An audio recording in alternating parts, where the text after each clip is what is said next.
de notícias. Eu tenho a satisfação de receber aqui nos estúdios o advogado Donato Souza. Ele é especialista em direito bancário e nós temos novidades. Doutor, obrigado pela presença, bom dia. Bom dia, eu que agradeço a oportunidade, o convite. Tema novo aí para tratar, tanto em questão de lei como decisão do STF aí para matéria bancária. Começamos com a legislação, então, doutor? Isso. Existe uma legislação, acabou de ser aprovada pelo Senado, é um projeto de lei 4188 de 2021. Ele vai tratar do marco das garantias. O que essa lei basicamente ela vai fazer? Ela vai possibilitar aquele tomador de crédito que tem um imóvel que é muito superior ao valor do crédito tomado, que ele pegue dinheiro em mais de uma instituição. Então, por exemplo, se ele tem um imóvel que vale 5 milhões e ele pegou 1 milhão em um banco, ele vai ter a possibilidade de ir em outra instituição financeira e fazer uma alienação fiduciária, digamos, de segundo grau, como é o caso das hipotecas. O objetivo da lei, vamos verificar se isso realmente vai ser alcançado, é diminuir o spread bancário, o custo das operações no Brasil. Tá? Esse é o objetivo primordial. Então a gente vai ter que verificar, é aquilo que eu falo que é o objeto da lei, se ela realmente alcançou ou se ela tem que ser afastada. Existem outros fatores exteriores que, por exemplo, o endividamento do governo, dinheiro saindo do país, isso tudo vai interferir na taxa também. Então a gente ainda não tem um panorama para saber efetivamente o quanto isso aí vai trazer de benefício ou se não vai trazer. Hoje tem Copom para dizer se tem uma nova taxa Selic, que também é um dos fundamentos aí da taxa de juro, e uma questão que tem que se ficar muito atento. Dentro dessa legislação, muito embora ela trate do marco temporal das garantias, eles colocaram lá o que a gente chama de rabo de foguete. Estão tratando a aprovação para que a busca e apreensão de veículo não seja mais perante o judiciário, e sim via cartório, como é feito na tomada de imóveis alienados. Muito bem. E qual que é a opinião do senhor em relação a essas mudanças? Isso é importante? Então funciona assim, ó, se a gente olhar desde o ano 2000... O banco sempre fez lobby dentro do Congresso dizendo, olha, se você me aprovar tal legislação, eu trago um benefício que é cobrar menos juro. Se nós fizermos um estudo histórico sobre quando a legislação nasceu e outros fatores econômicos vinculados, não se percebe tal benefício sendo implementado.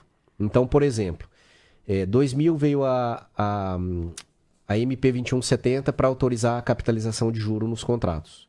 2004 veio uma lei que é a cédula de crédito bancário. Os bancos falaram assim, se nós tivermos a possibilidade de cobrar nossa dívida via execução, isso vai tornar tudo mais célere, o banco reincorpora o capital mais rápido e faz com que ele tire o risco de dentro das operações. Só que o que acontece? Eu, me considero um estudioso do mercado, a gente percebe muita informação dentro do sistema financeiro que são ocultas e elas são colocadas com o objetivo de aumentar a taxa de juro. Então, muito embora tenham legislações que deveriam ajudar a gente a pagar menos juro, quando você pega todo esse embrolho e faz uma salada, a gente percebe que o banco ele se apropria de muitas informações equivocadas para que justamente ele possa cobrar mais. Vou traduzir isso. Ele fala assim, o Roberto deveria ter uma pontuação diante de mim de 900 pontos. Perdão, ele coloca lá, 900. Só que ele coloca que a tua pontuação está em 400. Tá? Se fosse para empresas, é uma letra. Ele vai de AAA, que é o rating, até o H. Então a empresa deveria ter um rating AAA, devido ao histórico dela de tomada de crédito e pagamento, e ela está com rating C. É subjetivo. Então o banco que anota para dizer, olha, eu tenho que cobrar mais porque o risco é maior. Fora outras informações que existem lá dentro. Se você vai financiar um carro, o banco deveria levar em consideração a marca e modelo e ano, e não jogar uma taxa de juro pré-determinada. Se você vai financiar um imóvel, ele deveria olhar a localização, quantos por cento você está dando do imóvel, qual é a avaliação que ele vai ter em termos de ganho de capital naquele determinado local, para que também ele coloque dentro do risco dele. Só que dentro do contexto geral a gente não percebe isso. Por que isso ocorre? Por falta de fiscalização ou por não colocar, por exemplo, muita fé na decisão judicial que deveria penalizar a parte economicamente mais forte pelo abuso cometido e por outros fatores aí que são diversos. Muito bem. Uma dúvida aqui do ouvinte, lembrando que o ouvinte pode sempre interagir conosco, pode mandar a sua mensagem de texto no WhatsApp 991 37 7533. O Osmar que está fazendo essa pergunta. A Cleusa também nos acompanhando, muito obrigado. O Amarildo. A pergunta aqui do Osmar é a seguinte: quando se faz um contrato e fica ali bem especificado e a pessoa assina, ela não está assumindo a responsabilidade de cumprir exatamente aquele contrato de acordo com as parcelas, com os valores? Não deveria ser questionado antes? Entendeu aqui, doutor? De repente faz um contrato. Excelente pergunta. Aí a pessoa depois vai querer exigir, mas ela assinou o contrato, ela leu o contrato. A pergunta é muito pertinente. Só que quando a gente tem essa relação de poder econômico e dependência econômica, o contrato não é absoluto. Uma coisa é o Roberto e o Donato fazerem um contrato de trato de compra e venda de um veículo e aquele contrato ser validado perante o judiciário. Outra questão é aquele que tem poder, que deveria ter um trato mais transparente, ele colocar questões que são proibidas diante da legislação. Eu afirmo sem medo de errar, 100% dos contratos de banco tem erro. 100%, não é 98%, 99%. Uns mais e outros menos. São diversos erros que a gente encontra. Eu posso pegar um contrato em que o banco colocou uma tarifa para benefício próprio e não denuncia no teu contrato, então isso interfere dentro da taxa de juro. E esse erro foi proposital. Para levar vantagem. Você quer ver que interessante? Mas é grave essa denúncia? É muito grave. Por isso que o Poder Judiciário deveria ter um trato mais agressivo nas decisões. E não penalizar o consumidor como se, olha, tem decisão judicial que sai assim. Ah, você sabia o valor da parcela, não deveria ter vindo ao judiciário. Só que ele esquece de um pequeno detalhe. O consumidor é hipossuficiente, o acesso ao judiciário é um direito fundamental e a prestação jurisdicional ela tem que ser efetiva. São direitos que estão na nossa Constituição. Muitos não utilizam, mas é assim que se faz para fazer dar certo. Olha só que interessante. Por que o banco coloca nos contratos algumas tarifas e taxas? Vamos supor, você foi lá e pegou um contrato de 100 mil reais. É o valor líquido, seja para um capital de giro, seja para financiamento de um veículo. O valor líquido. Por que então ele embute o IOF? É previsto em lei? Sim, mas por que ele quer que você financie o IOF? Por que ele quer cobrar uma tarifa de cadastro financiada? Por que ele quer cobrar um seguro financiado? Porque isso aqui é um custo praticamente inexistente. Fora o IOF, que realmente vai ser pago para o governo, os outros são fictícios. E quando você embute algo fictício no contrato, você na verdade está aumentando a taxa dele. Ele é muito superior àquilo que o banco diz que está cobrando de você. São questões matemáticas implementadas nos contratos, mas que não são denunciados da forma que deveriam. Agora, os bancos estão sob as regras do Banco Central, não é? As instituições financeiras. E o Banco Central não observa isso ou são coisas pequenas? Questões contratuais, o Banco Central ele não vai interferir porque dependeria de uma decisão judicial. O Banco Central fiscaliza o comportamento das instituições. Por exemplo, se ela está dando acesso para você a um documento, se ela está respeitando algumas regulamentações do próprio Bacen, aí sim ele tem poder para fazer isso, para essa fiscalização. Agora, se eu for até o Bacen e falar, Bacen, ele comprou uma tarifa que eu entendo que não pode. Ele vai dizer, olha, você tem que ir para o Poder Judiciário. Só que vamos fazer um comparativo aqui? Quando nós vamos, por exemplo, para os Estados Unidos, por que lá o processo é penoso, ele é pesado? Porque o judiciário lá diz assim, ó, viu, você que é do poder econômico, é melhor você corrigir o teu erro, porque se eu tiver que corrigir, além de eu proibir a tua conduta, eu vou aplicar uma penalidade pesada, de milhões. Aqui no Brasil, você pega um trabalhador que teve o nome inserido nos órgãos de proteção ao crédito de forma indevida, perde muitas oportunidades por causa disso, e o judiciário fala que o dano moral dele é de 10 mil. Então não existe uma proporção.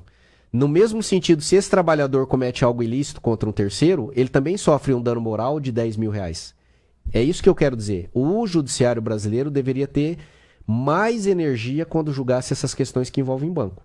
Não só no sentido de determinar que seja devolvido, mas para desestimular a prática.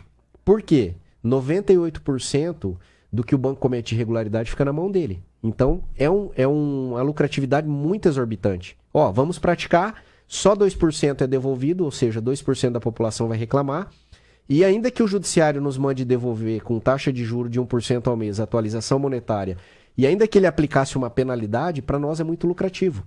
Então, nós temos essa negligência do Poder Judiciário em participar disso. Agora, é ruim esse tipo de informação, né? Não nos passa a segurança do sistema bancário, né? Essa manobra que seria feita agiria de má fé a instituição com esse encaminhamento, não, doutor? Porque a gente pode errar, mas se a gente faz algo já construído com o interesse de levar vantagem é má fé, né? É algo. Eu tenho um problema negativo. Que eu vou falar o que eu penso, tá? Já sofro algumas coisas, até do Poder Judiciário hoje, porque a gente toma algumas medidas e acaba sofrendo retaliação. Gerente de banco, ele não é amigo do empresário e nem do consumidor, ele está ali para cumprir meta.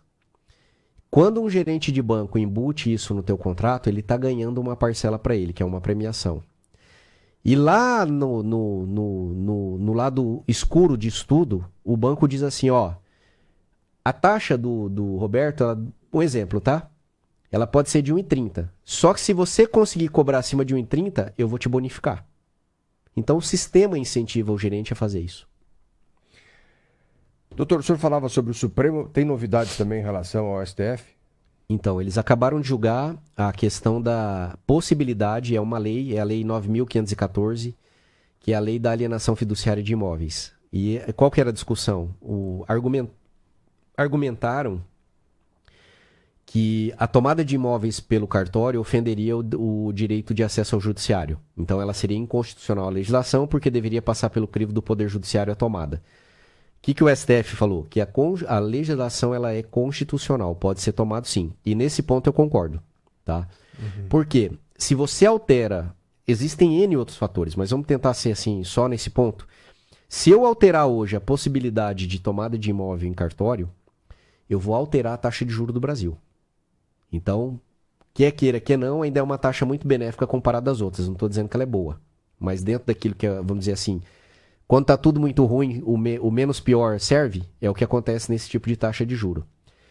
E o entendimento do STJ também é bem interessante, do STF. Por quê?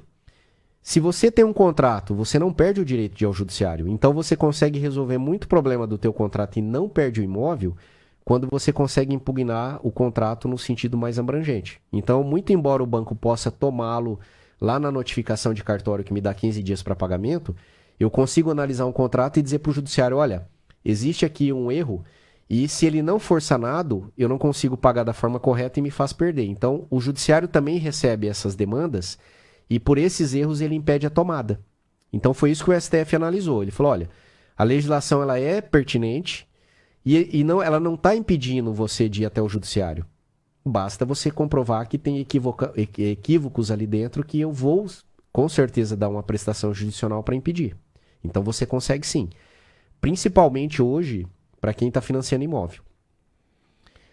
Atenção não só ao juro, mas também em verificar o seguinte, olha, não financie o contrato sem você entender qual é o indexador monetário que está acoplado ao teu contrato. Por isso que é interessante você ter uma boa assessoria para poder interpretar esse contrato e te dar luzes, para dizer, olha, qual que é o teu objetivo? Se você não for fazer um plano de pagamento alternativo, não compensa financiar se o teu objetivo é quitar o final. Tem toda essa questão que tem que ser analisada. Doutor, o nosso tempo acabou, 9 horas e 59 minutos, nós precisamos ir a São Paulo, vem aí o repórter CBN com as últimas notícias do país e do mundo, mas vejo aqui várias mensagens, o Marcos nos acompanhando, quem mais aqui está? O Celso, o Gilson, e tem perguntas aqui em relação aos contratos. A quem recorrer? Onde as pessoas podem buscar informações, doutor, para que de repente elas possam ter aí essas dúvidas sanadas em relação aos contratos que elas têm em vigor, não é? Tem um Instagram, alguém pode, o pessoal pode fazer contato com o senhor? Se quiserem tirar dúvidas, isso, Donato Souza Advogado é o meu Instagram, né? Minhas redes sociais é Donato Souza Advogado, tudo junto. Ali tem mais de 500 vídeos hoje ensinando a população em como analisar contrato, tirar dúvidas e também quando chegam as perguntas, dentro do nosso tempo ali de trabalho e viagem, eu acabo respondendo e orientando. Muito bem, doutor, obrigado pela entrevista. Eu que agradeço a oportunidade. Conversamos com o Donato Souza, advogado especialista em direito bancário, agora 10 horas.